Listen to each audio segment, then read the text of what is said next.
o desejado de todas as nações. Capítulo 12. A tentação.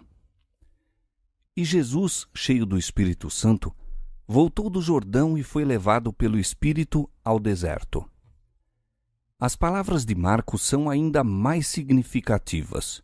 Diz ele: E logo o Espírito o impeliu para o deserto, e ali esteve no deserto 40 dias, tentado por Satanás, e vivia entre as feras.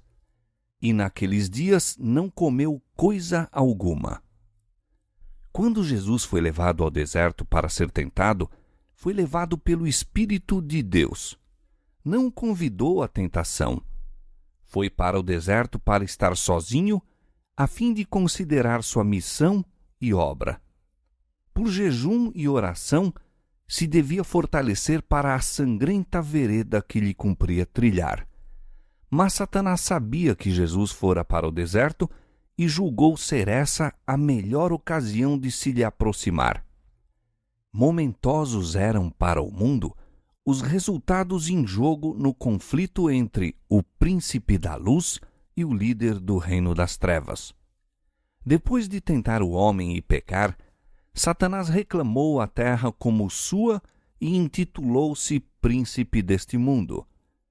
Havendo levado os pais de nossa raça à semelhança com sua própria natureza, julgou estabelecer aqui seu império. Declarou que os homens o haviam escolhido como seu soberano. Através de seu domínio sobre os homens, adquiriu o império sobre o mundo.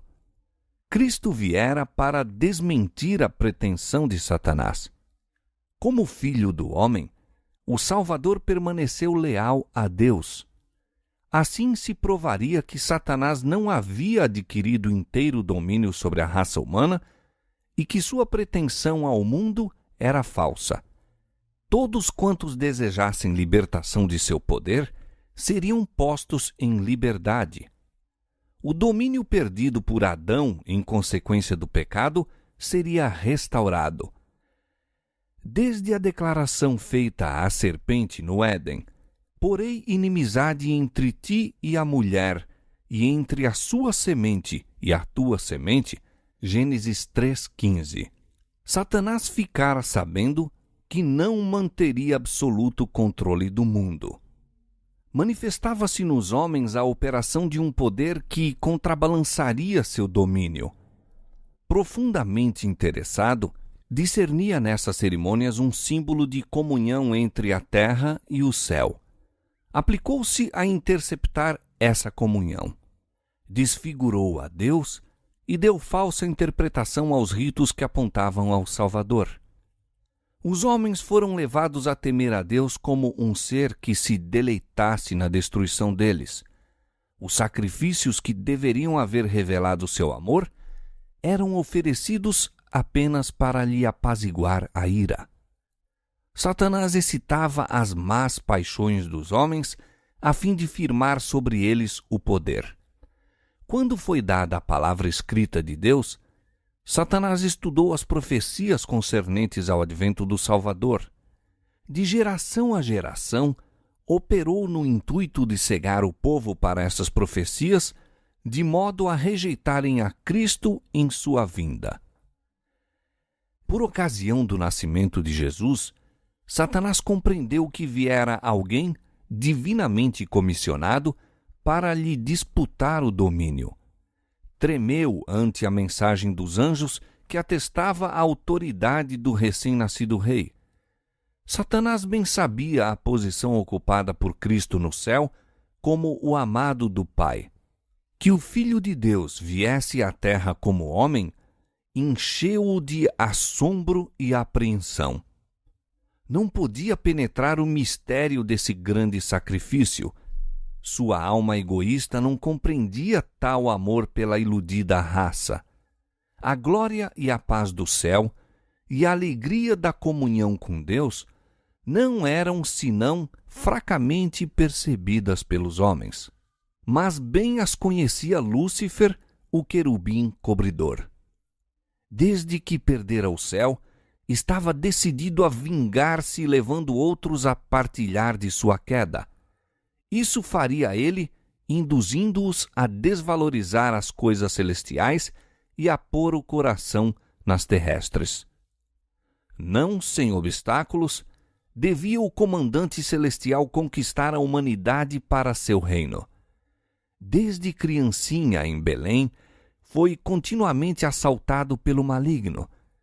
A imagem de Deus era manifesta em Cristo e nos conselhos de Satanás se decidiu que fosse vencido. Não viera ainda ao mundo algum ser humano que escapasse ao poder do enganador. Foram-lhe soltas no encalço as forças da confederação do mal, empenhando-se contra ele no intuito de, se possível, vencê-lo. Quando do batismo de Cristo, Satanás achava-se entre os espectadores. Viu a glória do Pai cobrir o Filho. Ouviu a voz de Jeová testificando da divindade de Jesus. Desde o pecado de Adão, estivera a raça humana cortada da direta comunhão com Deus. A comunicação entre o céu e a terra fizera-se por meio de Cristo, mas agora que Jesus viera, em semelhança da carne do pecado, Romanos 8, 3. O próprio Pai falou. Dantes, comunicara-se com a humanidade por intermédio de Cristo. Fazia-o agora em Cristo. Satanás esperara que, devido ao aborrecimento de Deus pelo pecado, se daria eterna separação entre o céu e a terra. Era, no entanto, agora manifesto que a ligação entre Deus e o homem fora restaurada. Satanás viu que ou venceria ou seria vencido. Os resultados do conflito envolviam demasiado para ser ele confiado aos anjos confederados. Ele próprio devia dirigir em pessoa o conflito. Todas as forças da apostasia se puseram a postos contra o Filho de Deus. Cristo se tornou o alvo de todas as armas do inferno. Muitos há que não consideram esse conflito entre Cristo e Satanás como tendo relação especial com sua própria vida. Pouco interesse tem para eles. Mas essa luta repete-se nos domínios de cada coração. Ninguém abandona jamais as fileiras do mal para o serviço de Deus sem enfrentar os assaltos de Satanás. As sedutoras sugestões a que Cristo resistiu foram as mesmas que tão difícil achamos vencer.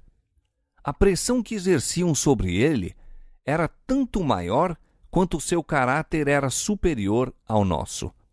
Com o terrível peso dos pecados do mundo sobre si, Cristo suportou a prova quanto ao apetite, o amor do mundo e da ostentação que induz à presunção.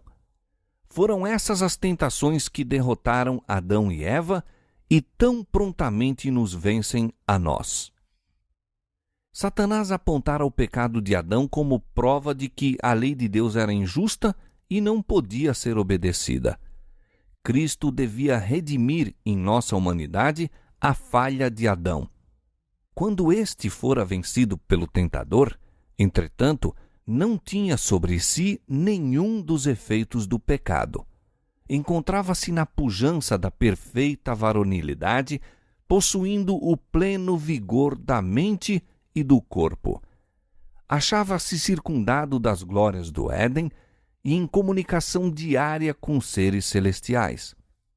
Não assim quanto a Jesus, quando penetrou no deserto para medir-se com Satanás.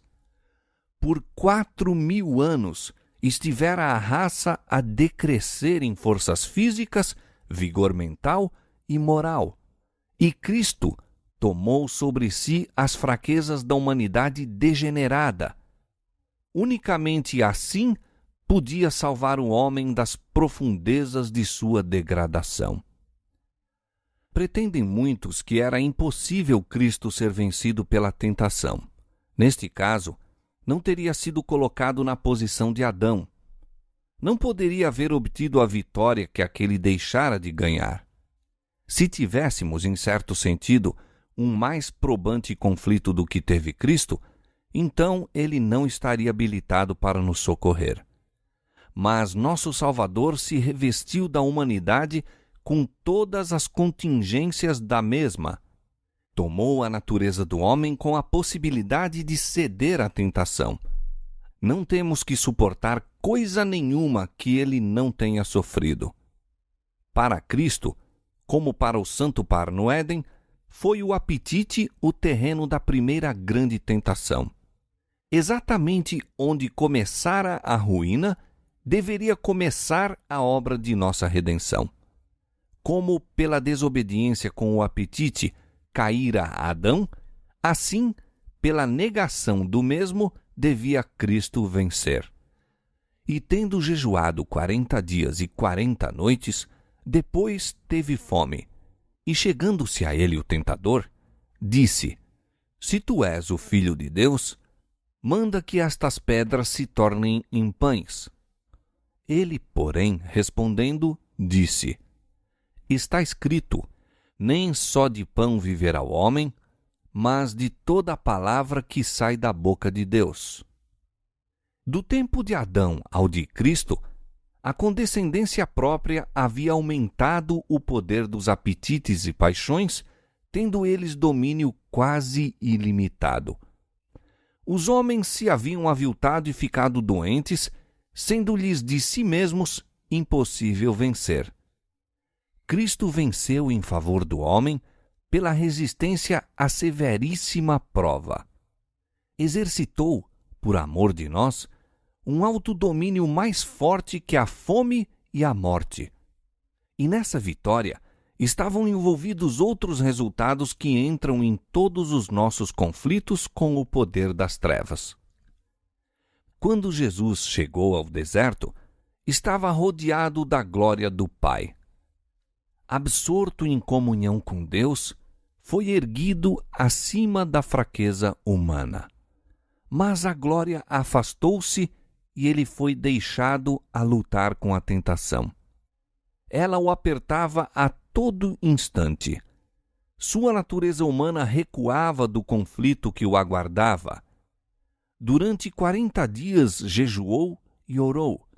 Fraco e emagrecido pela fome, macilento e extenuado pela angústia mental, o seu parecer estava tão desfigurado, mais do que o de outro qualquer, e a sua figura mais do que a dos outros filhos dos homens. Isaías 52:14. Era então a oportunidade de Satanás. Julgou poder agora vencer a Cristo. Eis que foi ter com o Salvador, como em resposta às suas orações, disfarçado num anjo do céu. Pretendia ter uma missão de Deus, declarar que o jejum de Jesus chegara ao termo. Como Deus enviara um anjo para deter a mão de Abraão de oferecer Isaque, assim, satisfeito com a prontidão de Cristo para entrar na sangrenta vereda, o Pai mandara um anjo para o libertar. Era essa a mensagem trazida a Jesus. O Salvador desfalecia de fome, ambicionava o alimento quando Satanás o assaltou de repente. Apontando para as pedras que juncavam o deserto e tinham a aparência de pães, disse o tentador: Se tu és o Filho de Deus, manda que estas pedras se tornem em pães. Conquanto aparecesse como um anjo de luz, essas primeiras palavras traíam-lhe o caráter. Se tu és o Filho de Deus. Aí está a insinuação de desconfiança. Desse Jesus ouvidos à sugestão de Satanás, e seria isso uma aceitação da dúvida. O tentador planeja vencer a Cristo pelo mesmo processo tão bem-sucedido quanto a raça humana ao princípio. Com que astúcia se aproximara Satanás de Eva no Éden. É assim que Deus disse: Não comereis de toda árvore do jardim? Gênesis 3:1. Até aí eram verdadeiras as palavras do tentador. Na maneira de as proferir, porém, havia disfarçado desprezo pelas palavras de Deus. Havia encoberta negação, uma dúvida da veracidade divina. Satanás procurara infundir no espírito de Eva a ideia de que Deus não faria aquilo que dissera, que a retenção de tão belo fruto era uma contradição de seu amor e compaixão para com o homem. Da mesma maneira, procura agora o tentador inspirar a Cristo seus próprios sentimentos. Se tu és o Filho de Deus. As palavras traduzem a mordacidade de seu espírito. Há no tom de sua voz uma expressão de completa incredulidade. Trataria Deus assim a seu filho? Deixá-lo-ia no deserto com as feras, sem alimento, sem companheiros, sem conforto? Insinua que Deus nunca intentaria que seu filho se achasse em tal condição. Se tu és o Filho de Deus, mostra teu poder, mitigando a fome que te oprime. Manda que esta pedra se torne em pão. As palavras do céu, este é meu Filho amado, em quem me comprazo, Mateus 3,17, soavam ainda aos ouvidos de Satanás. Mas ele estava decidido a fazer Cristo descrer desse testemunho. A palavra de Deus era a segurança de Cristo quanto à divindade de sua missão. Viera viver como homem entre os homens e era a palavra que declarava sua ligação com o céu. Era o desígnio de Satanás fazê-lo duvidar dessa palavra. Se a confiança de Cristo em Deus fosse abalada, Satanás sabia que lhe caberia a vitória no conflito. Poderia derrotar Jesus. Esperava que, sob o império do acabrunhamento e de extrema fome, Cristo perdesse a fé em seu Pai e operasse um milagre em seu benefício. Houvesse ele feito isso, e ter-se-ia frustrado o plano da salvação.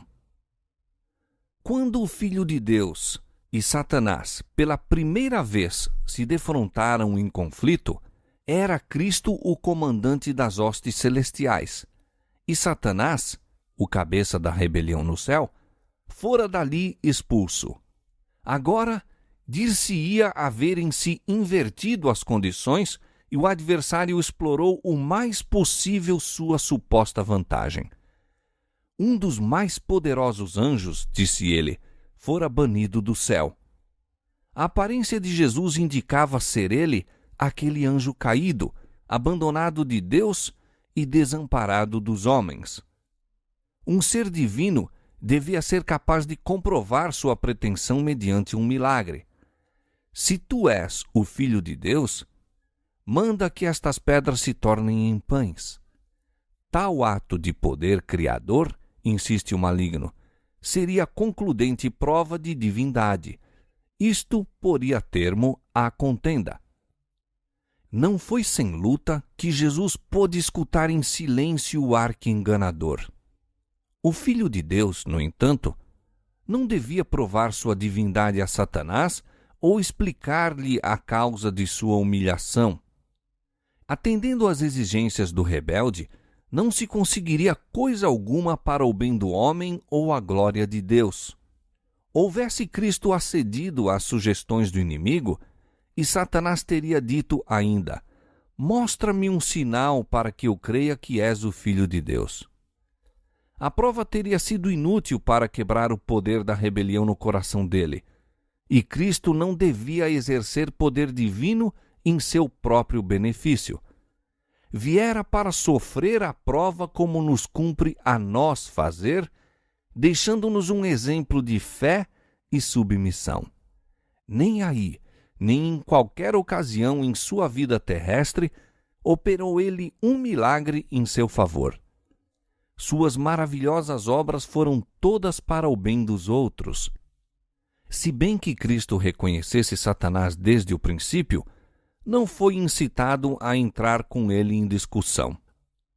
Fortalecido com a lembrança da voz do céu, descansou no amor de seu Pai. Não parlamentaria com a tentação. Jesus enfrentou Satanás com as palavras da Escritura.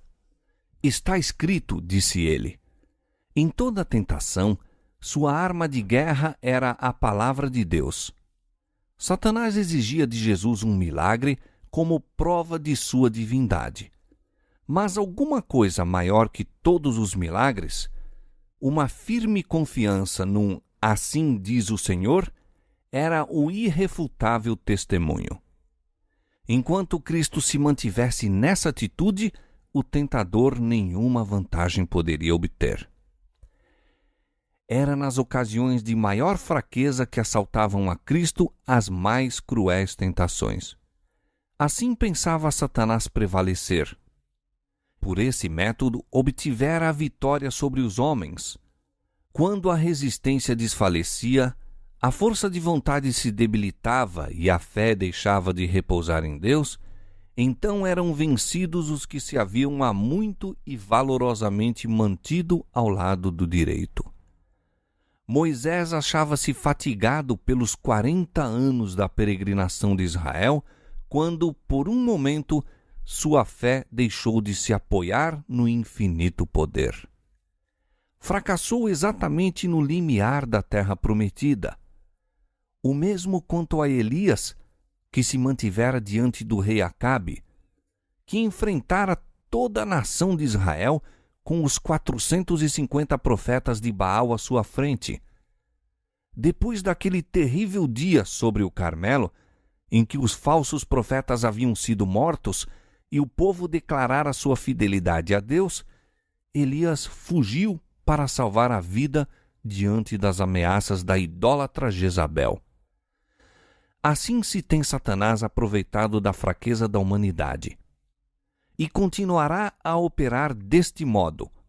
Sempre que uma pessoa se encontra rodeada de nuvens, perplexa pelas circunstâncias ou aflita pela pobreza e a infelicidade, Satanás se acha a postos para tentar e aborrecer. Ataca nossos pontos fracos de caráter. Procura abalar nossa confiança em Deus, que permite existir em tais condições. Somos tentados a desconfiar de Deus, por em dúvida seu amor. Frequentemente o tentador vem a nós, como foi a Cristo, apresentando nossas fraquezas e enfermidades. Espera desanimar-nos a alma e romper nossa ligação com Deus. Então está seguro de sua presa. Se o enfrentássemos como Jesus fez, haveríamos de escapar a muita derrota. Parlamentando com o inimigo, damos-lhe vantagem. Quando Cristo disse ao tentador, nem só de pão viverá o homem, mas de toda palavra que sai da boca de Deus, repetiu as mesmas palavras que, mais de 1400 anos atrás, ele dissera a Israel. O Senhor teu Deus te guiou no deserto estes 40 anos, e te humilhou, e te deixou ter fome, e te sustentou com o maná que tu não conheceste, nem teus pais o conheceram, para te dar a entender que o homem não viverá só de pão, mas de tudo o que sai da boca do Senhor viverá o homem. Deuteronômio capítulo 8, versos 2 e 3. No deserto, quando falharam todos os meios de subsistência, Deus enviou a seu povo maná do céu, e foi-lhe dada suficiente e constante provisão. Essa providência visava ensinar-lhes que, enquanto confiassem em Deus e andassem em seus caminhos, Ele os não abandonaria. O Salvador pôs agora em prática a lição que dera a Israel. Pela palavra de Deus fora prestado socorro às hostes hebraicas, e pela palavra seria a ele concedido a Jesus. Ele aguardava o tempo designado por Deus para o socorrer. Achava-se no deserto em obediência a Deus e não obteria alimento por seguir as sugestões de Satanás. Em presença do expectante universo, testificou ele ser menor desgraça sofrer, seja o que for, do que afastar-se de qualquer modo da vontade de Deus. Nem só de pão viverá o homem, mas de toda palavra que sai da boca de Deus. Muitas vezes, o seguidor de Cristo é colocado em situação em que não lhe é possível servir a Deus e continuar seus empreendimentos mundanos. Talvez pareça que a obediência a qualquer claro reclamo da parte de Deus o privará dos meios de subsistência. Satanás quer fazê-lo crer que deve sacrificar as convicções de sua consciência. Mas a única coisa no mundo em que podemos repousar é a palavra de Deus. Buscai primeiro o reino de Deus e a sua justiça, e todas as outras coisas vos serão acrescentadas. Mateus 6,33. Mesmo nesta vida, não nos é proveitoso apartar-nos da vontade de nosso Pai no céu. Quando aprendemos o poder de sua palavra, não seguiremos as sugestões de Satanás para obter alimento ou salvar a vida. Nossa única preocupação será: qual é o mandamento de Deus? Qual sua promessa? Sabendo disso, obedeceremos ao primeiro e confiaremos na segunda. Na última grande batalha do conflito com Satanás, os que são leais a Deus hão de ser privados de todo o apoio terreno. Por se recusarem a violar-lhe a lei em obediência a poderes terrestres, ser-lhes-á proibido comprar ou vender. Será afinal decretada a morte deles. Ver Apocalipse capítulo 13, verso 11 a 17.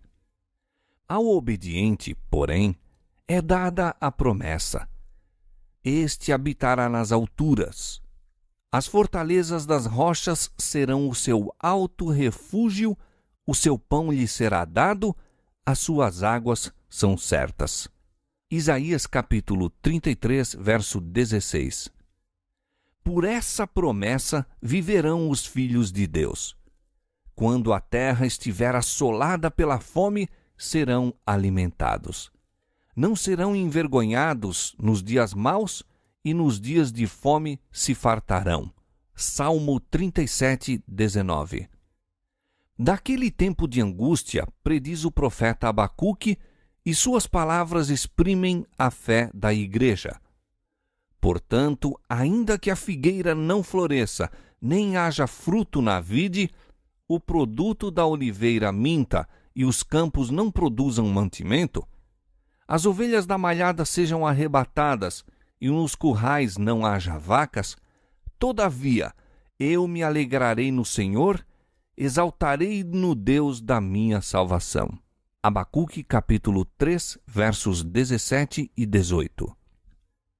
De todas as lições a serem aprendidas da primeira grande tentação de nosso Senhor, nenhuma é mais importante do que a que diz respeito ao controle dos apetites e paixões. Em todos os séculos, as tentações mais atraentes à natureza física têm sido mais bem-sucedidas em corromper e degradar a humanidade. Satanás opera por meio da intemperança para destruir as faculdades mentais e morais concedidas por Deus ao homem como inapreciável dom. Assim se torna impossível ao homem apreciar as coisas de valor eterno. Através de condescendências sensuais, busca ele apagar na alma todo traço de semelhança com Deus. As irrefreadas satisfações da inclinação natural e a consequência enfermidade e degradação que existiam ao tempo do primeiro advento de Cristo dominarão de novo com intensidade agravada antes de sua segunda vinda. Cristo declara que as condições do mundo serão como nos dias anteriores ao dilúvio e como em Sodoma e Gomorra. Todas as imaginações dos pensamentos do coração serão más continuamente. Vivemos mesmo ao limiar daquele terrível tempo E a nós convém a lição do jejum do Salvador. Unicamente pela inexprimível angústia suportada por Cristo, podemos avaliar o mal da irrefreada satisfação própria. Seu exemplo nos declara que nossa única esperança de vida eterna é manter os apetites e paixões sob sujeição à vontade de Deus. Em nossa própria força, é-nos impossível escapar aos clamores de nossa natureza caída. Satanás trar-nos-á tentações por este lado. Cristo sabia que o inimigo viria a toda a criatura humana para se aproveitar da fraqueza hereditária e, por suas falsas insinuações, enredar todos cuja confiança não se firma em Deus. E, passando pelo terreno que devemos atravessar, nosso Senhor nos preparou o caminho para a vitória. Não é de sua vontade que fiquemos desvantajosamente colocados no conflito com Satanás. Não quer que fiquemos intimidados nem desfalecidos pelos assaltos da serpente. Tende bom ânimo, diz ele, eu venci o mundo. João 16:33. O que está lutando contra o poder do apetite, olhe ao Salvador no deserto da tentação. Veja-o em sua angústia na cruz, ao exclamar, tenho sede. Ele resistiu a tudo quanto nos é possível suportar. Sua vitória é nossa. Jesus repousava na sabedoria e força de seu Pai Celeste. Declara, o Senhor Jeová me ajuda, pelo que me não confundo, e sei que não serei confundido. Eis que o Senhor Jeová me ajuda. Mostrando seu próprio exemplo, diz-nos, quem há entre vós que tema ao Senhor? Quando andar em trevas e não tiver luz nenhuma, confie no nome do Senhor e firme-se sobre o seu Deus. Isaías capítulo 50, versos 7 a 10. Vem o príncipe do mundo, disse Jesus. Ele nada tem em mim. João 14:30. Nada havia nele que correspondesse aos sofismas de Satanás. Ele não consentia com o pecado, nem por um pensamento cedia à tentação. O mesmo se pode dar conosco. A humanidade de Cristo estava unida à divindade, estava habilitado para o conflito mediante a presença interior do Espírito Santo. E veio para nos tornar participantes da natureza divina. Enquanto a ele estivermos ligados pela fé, o pecado não mais terá domínio sobre nós. Deus nos toma a mão da fé e a leva a apoderar-se firmemente da divindade de Cristo, a fim de atingirmos a perfeição de caráter. E a maneira por que isso se realiza, Cristo nos-la mostrou.